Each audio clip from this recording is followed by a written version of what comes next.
This video is going to be incredibly hard to make. I'm not a movie critic, and I don't want this channel to be a review channel. I have my opinions, of course, everyone does. I'm just so happy that so many people are at a place of closure right now. We have a wealth of vehicles we can talk about from this 4-hour epic, and I'm excited to talk about each and every one of them, eventually. We're only doing one today. After this, I'll have covered both the Mercedes-Benz E-Class Cabriolet that Diana Prince drives and Mercedes' Vision GT concept. The E-Class Cabriolet doesn't make a whole lot of sense for Diana, but is this the right car for Bruce Wayne? To answer that question, let's look at Bruce Wayne's garage over the years before buckling down and exploring the Mercedes-Benz Vision GT concept. How many people are on this special fight team? 3. We have seen the picturesque garage worthy of envy time and time again. Tony Stark's display before getting blown to pieces in Iron Man 3 was worth hours of conversation.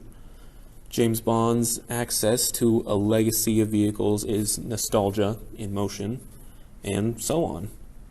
Tony Stark's connection to his cars says more about his selections as an engineer, while James Bond's connection to his cars says more about how selective his team is for the mission at hand. Then we get to Bruce Wayne. The connection that Bruce Wayne has with his cars is as status symbols to flaunt his money and maintain his playboy billionaire status. To shorten up the plethora of TV and movie iterations, I'm going to go over the 3 arguably best Bruce Wayne actors' tenure. Now notice I said Bruce Wayne and not Batman because some actors can be good in one role or the other, or both. And here are my Bruce Wayne favorites: Michael Keaton, Christian Bale, and Ben Affleck. It also helps that they're the audience's most celebrated actors to grace the screen in the cape and cowl. These movies have surrounding cultural tones that set the precedent for different style icons of the time. Gosh, that sentence was hard to write and even harder to read. What I mean is, each movie was released at a time when the phrase stylish car meant something different. When Michael Keaton showed up to the scene, Clive Cussler's novels had set up a hero type that adored more classic show cars, like the early Duesenberg and Plymouth models. Dirk Pitt has an abandoned airplane hangar filled with his favorites, and each book jacket having one from the combined fictitious collection of Pitt and the real collection of Cussler's. The status symbol for Bruce to go with here was in line with the hero type of that era, and so we get a Rolls-Royce Silver Ghost in Batman Returns. The Silver Ghost is always a safe fallback anyway. Christian Bale played Bruce Wayne during the early 2000s, and there are 2 competing views to the status car at this time. The Fast and the Furious burst into the scene 4 years earlier with resto mod muscle cars and imports, so one side was saying, "We are building the fastest cars on the street." The opposing side was cinematically quieter, but still existed, saying, "Why would I go through all the trouble when I could buy the fastest production vehicles?" Christian Bale's Wayne espoused the latter argument and used the Lamborghini Murcielago across the first 2 movies in the trilogy. Of course, Murcielago means bat in Spanish, which is a fun nod to a more civilian Batmobile model.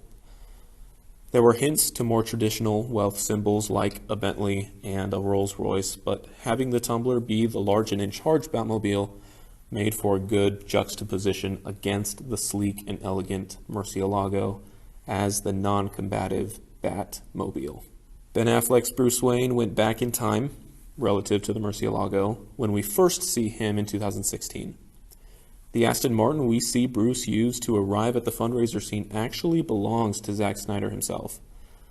I could say and sort of force the point that James Bond was making a cinematic comeback and that Skyfall 4 years prior had reintroduced the famous Aston Martin back into the minds of movie audiences, and so it became a natural fit, but that's not the case. This car was Zack Snyder's first big dollar purchase after his entrance into the film industry. A used car with high miles, he ended up spending $28,000 for it, and it's been in his garage ever since. It also made an appearance in Zack Snyder's Justice League when Superman returns to find Alfred working on it. And I think it's this reason that Zack chose to sport it as a Bruce Wayne garage piece, because the duo of both Bruce Wayne and Alfred Pennyworth are an incredibly capable pairing when it comes to building up and maintaining the Bat arsenal. And this car, I think, is a meditative practice for them to set aside their work of superheroic endeavors and be in the moment. With Alfred's feeler gauge, a spark plug, and wrench next to his afternoon drink, he's decided to distract himself from the impending calamity should the League fail. The task at hand, installing new spark plugs. But first, of course, he needs to ensure proper spark plug gap. And then we have... Bruce has a fun history of buying things just for the sake of buying things. I'm buying this hotel. I bought the bank.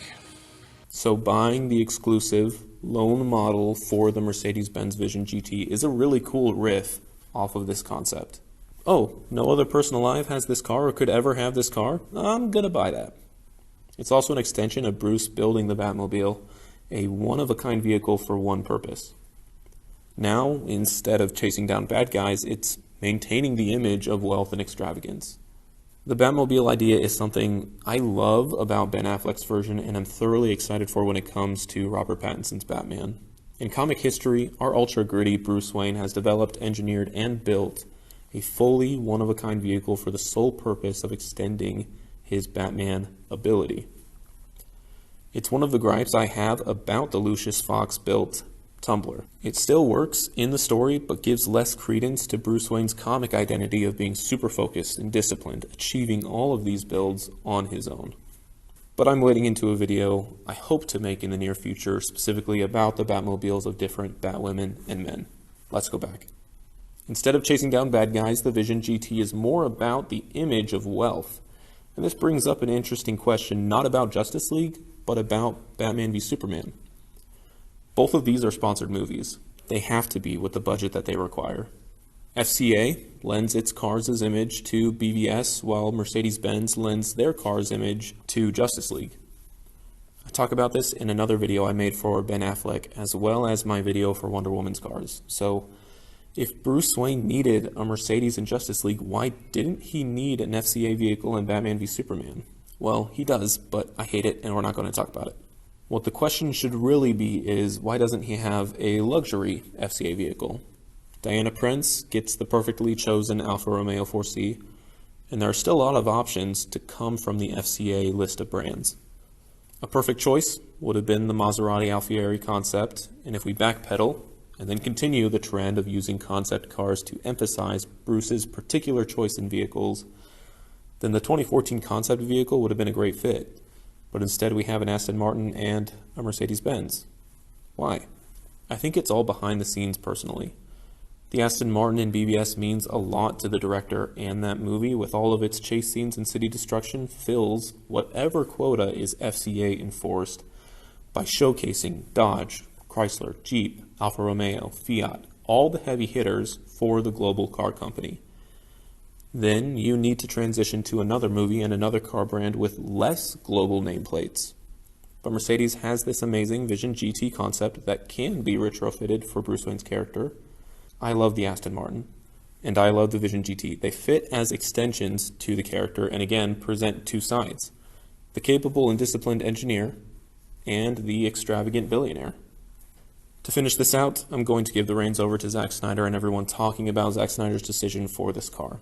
I'm being stingy with who I give the reins over to because producers don't really deserve any credit when it comes to this movie. Anyway, here you go, Zack.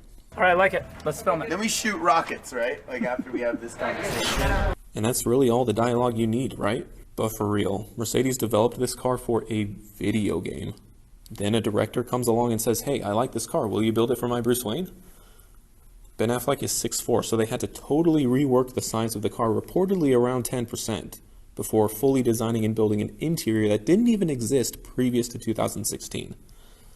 A lot of money went into this one car, and it's been talked about time and time again by both people inside and outside of the industry. It's the status symbol that Bruce Wayne is looking for while also being worthy of transporting the fastest man alive.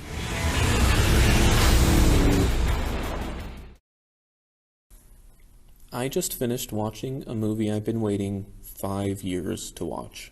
I had literal hyperventilating shakes when it came time to watch Batman v Superman, after the 3-year wait post Man of Steel. BVS was inspiration for me to start working out hard, and since 2016, I've been tracking and have lifted over 6 million pounds. It's hard not to get emotional about this movie. Zack Snyder is an imaginative visualist. There's no other words about it. His movies are like none other, and the decisions that he makes, while sometimes silly, like the E-Class for Diana, they shine through in visceral ways. Did Zack Snyder fulfill the question in this video series? Is the Mercedes-Benz Vision GT the right vehicle for the character of Bruce Wayne? The answer is unequivocally yes. Thank you for watching. This video was particularly fun to make. And I feel like this is how it should be done too, just one at a time. And so I'm sorry for including 5 cars in the Wonder Woman video. It's still good, but I think one at a time is optimal for giving the cars the focus they deserve.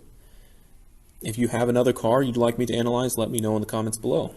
If you liked this, then hit the thumbs up button and make sure to subscribe because there's more of these videos dropping every week. Thanks again, and I'll see you guys in the next one.